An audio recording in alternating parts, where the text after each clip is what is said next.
Hi. இன்னைக்கு என்னன்னு பார்த்தீங்கன்னா, நான் என்ன பண்ணுறேன் அப்படின்னு பார்க்கறதுக்காக என்னோட குட்டி பொண்ணு ஆர்வலாக இருக்கா. அங்கே பாருங்க. அப்போ இருக்கிறதே 2 3 தான். அந்த முடியையும் அவள் விட மாட்டா, பிடிங்கி எடுக்கணும்.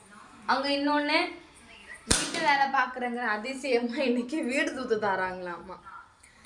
இல்லைனா ஏதாச்சும் ஒரு ஹெல்ப் பண்ணுங்கன்னு சொன்னால் ஒரு ஹெல்ப் பண்ணி தர்றது கிடையாது. இன்னைக்கு என்ன அதிசயமோ தெரியல, வழக்கத்துக்கு மாறி எப்போ நடக்கிறத விட வித்தியாசமாக என் வீட்டில் நடக்குதுங்க. அது என்னால் ஜீரணிக்க முடியல. புதுசாக பார்க்குறனால அதை அனுபவிக்கும் போது இதை அனுபவிக்கலாமா வேண்டாமா, இதனால ஏதாவது விளைவுகள் உண்டா அப்படின்ற மாதிரி ஃபீல் ஆகுது. எதுவாக இருந்தாலும் பார்ப்போம். என் வீட்டில் வந்து ஒரு அழுவாச்சி இருக்குங்க. எனி டைம் அழுதுகிட்டே தான் இருக்கும். ஐயோயோயோயோ, இவங்களை கண்ட்ரோல் பண்ணுறதே நமக்கு பெரிய வேலை. அதுவும் ஒன்று அழுது சாதிக்கும், இல்லைன்னா அடம் பிடிச்சி சாதிக்கும். யாரு தெரியுமா? இவங்க தான்.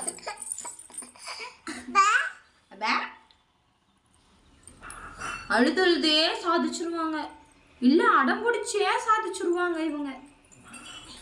இன்னொருத்தவங்க இருக்காங்க, அவங்கள பார்க்கலாம்.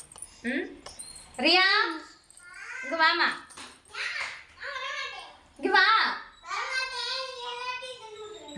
இங்க வாடி. இன்னொருத்தி இருக்கா, இவளுக்கு அந்த மூத்த வயல தெரியுமா, தலையில தொங்க போட்டுக்கிட்டே ஒவ்வொன்றும் சாதிச்சிடும். எப்படிதான் இந்த ட்ரிக் இருக்குன்னு எனக்கு தெரியலங்க. நம்ம பண்ணா அப்போ வேலையை பாரு அப்படின்றாங்க. அங்கிருந்து பார்த்துட்டு ஓடு.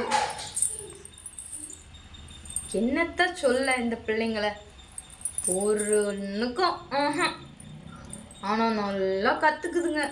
எப்படி அடம் பிடிச்சி எப்படி சாதிக்கணும், கமுக்கமாக இருந்து எப்படி சாதிக்கணும். எல்லாம் அப்பா கிட்ட தான் செல்லும்.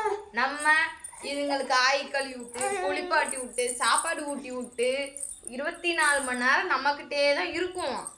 ஆனால் பாசம் அப்படியே அவங்க அப்பா மேலே தான் இருக்கும். நான் அம்மாவா இல்லை இவங்களுக்கு ஆயாவானே தெரில, அந்த அளவுக்கு தான் இருக்கு. ஒவ்வொரு வீட்லேயும் இப்படி தான் இருக்குதுங்க பிள்ளைங்க.